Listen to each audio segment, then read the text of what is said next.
Hello everyone. Today new topic is acid and bases.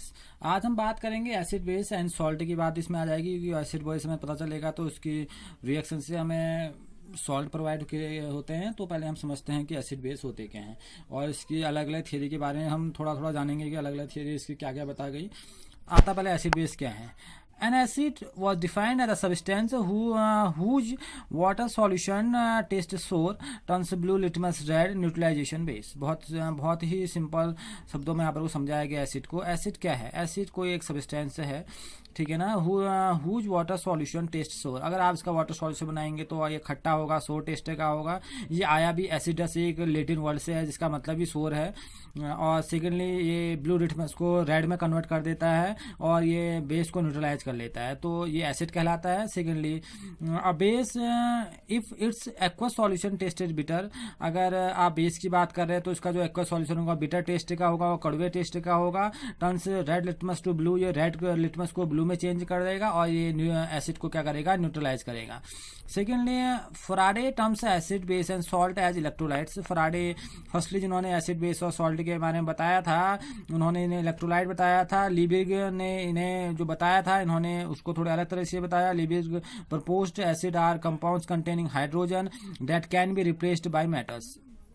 Liebig ने बताया था जो एसिड होते हैं वो कोई कंपाउंड है हाइड्रोजन के, जो क्या करते हैं देखिए कारण ना acid of compound containing hydrogen can be that can be replace by metal. जिसको रिप्लेस क्या करते हैं, जिसको मेटल क्या करते हैं? रिप्लेस करते हैं। तो बहुत ही सिंपल मैं बताया था लिबिग और फराडे ने, लेकिन ये कॉन्सेप्ट चले नहीं। डिफरेंट कॉन्सेप्ट आए इसके बारे में और उन डिफरेंट कॉन्सेप्ट को ही हम एसिड बेस में क्या करते हैं? स्टडी करते हैं। तो वो डिफरेंट कॉन्सेप्ट कौन कौन से थे जो माने जाते हैं, उनकी एक्यूरेसी के बारे में बातचीत हमेशा रहती है। तो पहला कॉन्सेप्ट आता है आर्हेनियस कॉन्सेप्ट। आर्हेनियस पहले आए थे जिन्होंने एसिड बेस के बारे में एक अलग तरीके से समझाने की कोशिश की थी। देखिए क्या, according to Arrhenius concept, all substances which gives a hydrogen ion when dissolved in water are called acid, while those which ionize in water to furnish OH ion are called bases। देखिए Arrhenius concept ने बहुत ही simple बताया। इन्होंने बोला all substances which give ऐसे substances जो water में dissolve होकर हाइड्रोजन आयन देते हैं वो एसिड कहलाते हैं, और जो वाटर में घुल के OH आयन देते हैं वो क्या कहलाते हैं? बेसिस कहलाते हैं। बहुत ही सिंपल लैंग्वेज। जैसे HCl को हम एसिड क्यों कह रहे हैं? क्योंकि HCl को जब वाटर में डिजोल्व किया जाता है तो ये H आयन देता है, H प्लस आयन दे रहा है, डेट मीन से एसिड है। और NaOH को वाटर में मिलाते हैं, इसका एक्वा सॉल्यूशन बनाते हैं तो आयनाइज होकर क्या देता है? हाइड्रोक्सिल आयन देता है, OH देता है। तो सिंपल सी लैंग्वेज में ये बेस है। तो ये बहुत ही सिंपल है आपका Arrhenius concept.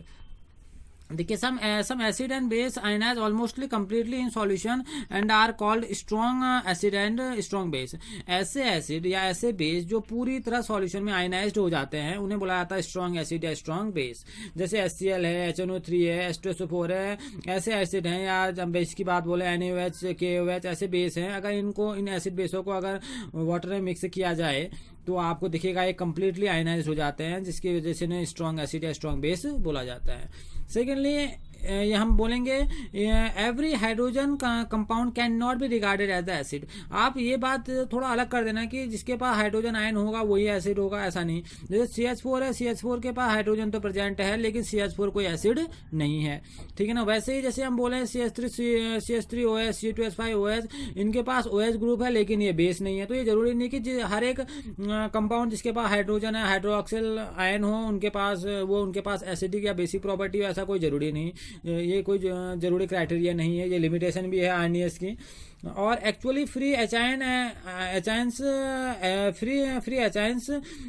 Ion do not exist in water. जो आपका फ्री का जो एचाइन होता है, एचाइन आयन होता है जो आपका, वो वाटर में नहीं मिलता आपको, एक्चुअल में फ्री स्टेट में नहीं मिलता। They combine with solvent molecule. ये सॉल्वेंट मॉलिक्यूल के साथ कंबाइन होके हाइड्रेट हो जाता है और बना देता है हाइड्रोनियम आयन। जैसे आपका HX है, वाटर में आपने मिलाया उसमें, तो ये क्या बना देगा? Hydronium ion H3O+। ये इस टाइप का आयन फॉर्म करता है जिसका शेप आपके उसमें दिया भी गया है बुक में आपके। इस हाइड्रोनियम आयन के बारे में ट्राइगोनल बाइपिरामिडल शेप इसका होता है, ठीक है ना। तो ये जब होता है यानी कि H आयन का जो एग्जिस्टेंस है वो फ्री नहीं है, तो हाइड्रोनियम आयन में आपको प्रेजेंट मिलेगा।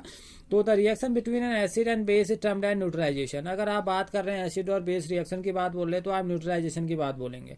एसिड बेस मिलते हैं तो सॉल्ट और वाटर हमें प्रोवाइड कराते हैं, ये तो सिंपल ही है। जैसे आप देख रहे हैं H3O+ आपका एसिड हो गया, OH- आपका बेस हो गया, आपने मिला दिया वाटर, वाटर एक न्यूट्रल है। तो ये है आपका आर्नियस का कॉन्सेप्ट है। ठीक है, तो अब हम इसमें सेकेंडली और कॉन्सेप्ट भी समझेंगे कि सेकेंडली कॉन्सेप्ट कौन सा आया। Secondly concept very important concept है, ब्रॉन्स्टेड लॉरी कॉन्सेप्ट। देखिए ये क्या कहता है, according to an acid is a substance that can donate proton that is hydrogen ion. देखिए जो आर्नियस ने एच आयन बोला था, इसने उसको प्रोटॉन बोल दिया। ठीक है ना, तो ये कह रहा है एसिड वो सब्सटेंस होंगे जो प्रोटॉन को डोनेट कर सकते हैं किसी भी सब्सटेंस को, और बेस वो सब्सटेंस होंगे जो उस प्रोटॉन को क्या कर दें, एसिड के उस प्रोटॉन को क्या कर लें, एक्सेप्ट कर लें।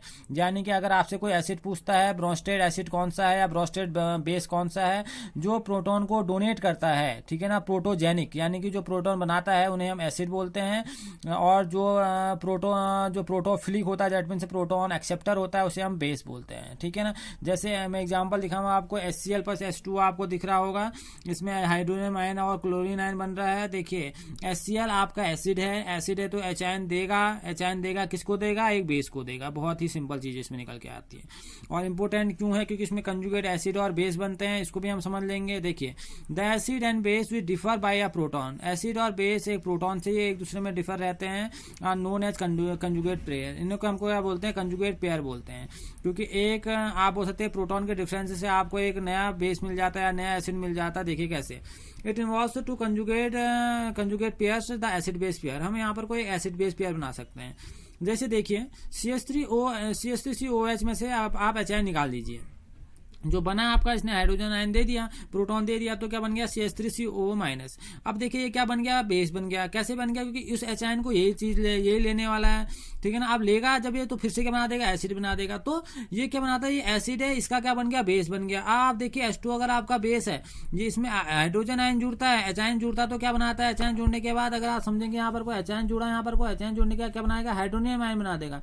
ठीक है ना, तो ये एसिड, और अब देखिए ये इसको छोड़ देगा तो ये क्या होगा, वही चीज यहाँ पर को आ गई कि आपका ये बेस है। ठीक है ना, बेस क्या करता है, यहाँ पर को प्रोटॉन को लेता है, यानी कि प्रोटॉन को ले लिया। ठीक है ना, अब प्रोटॉन को ले लिया इसने, और जो आपका एसिड है उसने प्रोटॉन को छोड़ दिया। ये सिंपल सी चीज है, अगर आप एरो को देखेंगे तो इनको समझिए। इसने क्या किया, एसिड क्या है, जो प्रोटॉन डोनेट करता है, जो प्रोटॉन जेनिक है, और ये क्या है, प्रोटॉन एक्सेप्टर है बेस, तो इसने क्या किया, प्रोटॉन को ले लिया। ठीक है ना, अब देखिए ये कैसे हम इसको समझेंगे। अब देखिए यहाँ पर कोई HCl एक एसिड है, H2O एक बेस है, जब ये आपस में ऐड हुए तो उन्होंने बनाया एक H3O प्लस और Cl माइनस। देखिए अब यहाँ पर को एसिड है, अब एसिड का क्या बनता है, कंजुगेट बेस बनता है, एसिड का कंजुगेट बेस बनता है। समझ लीजिए कैसे, HCl है, इसने क्या कर दिया, अपना एच आयन दे दिया, डोनेट कर दिया, डोनेट करने के बाद क्या बनाया, Cl माइनस। अब डोनेट किसको किया, बेस को किया। डोनेट किसको करने वाला है, बेस को करने वाला, बेस को डोनेट किया तो किसने क्या बना दिया, हाइड्रोनियम आयन बना दिया। ठीक हो गया। अब जो आपका बेस है उसने एच आयन लिया है, ठीक है ना, एच आयन लिया उसने, बेस है, तो अब बेस का क्या बनेगा आपका, कंजुगेट एसिड। देखिए एसिड का क्या बना, कंजुगेट बेस बना, क्योंकि इसने क्या किया, एच आयन दे दिया, और एच आयन किसको दिया, अपने बेस को दिया, बेस को देने के बाद इसने एसिड बना दिया। ठीक है ना, लेकिन इसमें से जब एच आयन क्या होगा तो इसका क्या बना होगा, कंजुगेट बेस, क्योंकि इसकी प्रॉपर्टी क्या होगी, एच आयन को लेने की प्रॉपर्टी होगी, प्रोटॉन को लेने की प्रॉपर्टी होगी। तो एसिड का क्या होगा, कंजुगेट बेस हो गया, और बेस का कंजुगेट एसिड हो गया। एक बात याद रखिएगा, स्ट्रॉन्ग एसिड का वीक कंजुगेट बेस होता है, और वही यहाँ पर भी होता है। अगर स्ट्रॉन्ग बेस है तो वीक क्या होगा आपका, कंजुगेट एसिड होगा। ठीक है ना, यानी कि अगर ये, और दूसरी बात, अगर एसिड वीक है तो कंजुगेट बेस स्ट्रॉन्ग होगा, तो ये एक दूसरे के अपोजिट भी होते हैं। अब देखिए इसमें और चीज क्या है, there are certain molecules which have dual character. कुछ ऐसे भी मॉलिक्यूल होते हैं जिनके पास दोनों ही करेक्टर होते हैं, वो चाहे एसिड हो चाहे बेस हो, दो करेक्टर उनके पास रहते हैं, उन्हें हम बोलते हैं एम्फोटेरिक। जैसे H2O, NH3COOH, ये एम्फोटेरिक हैं।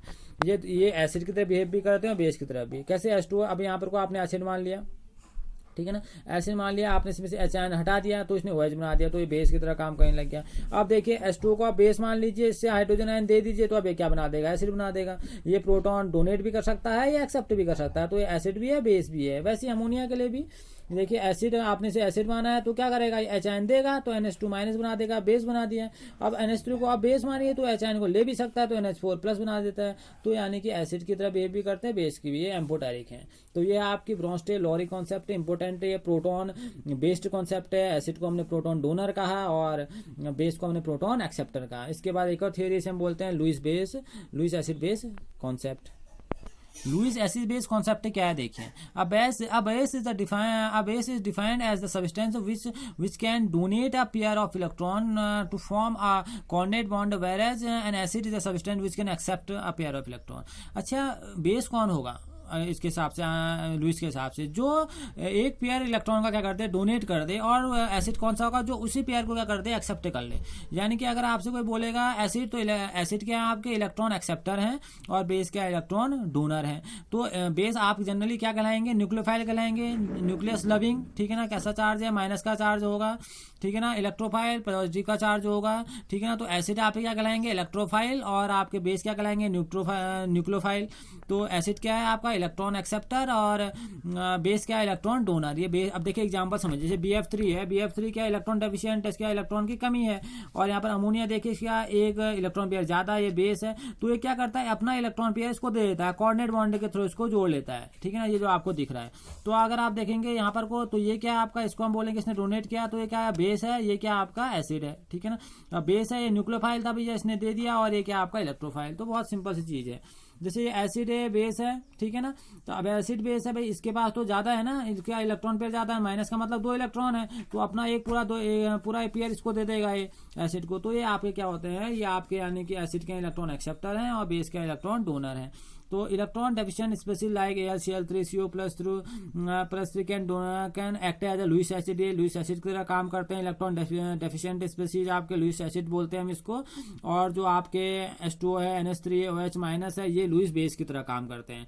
इसका मतलब है जो इलेक्ट्रॉन सफिशिएंट हैं वो आपके लुईस बेस हैं, जो इलेक्ट्रॉन डेफिशिएंट हैं उनको हम क्या बोलते हैं, आपके इलेक्ट्रॉन डेफिशिएंट को हम क्या बोलते हैं, लुईस एसिड बोलते हैं, ठीक है ना। तो ये था आपका एसिड बेस कॉन्सेप्ट और अलग अलग थ्योरी थी, ठीक है। अब हम अपने नेक्स्ट टॉपिक में बात करेंगे कुछ नई टर्मोलॉजी के बारे में। Okay, thank you.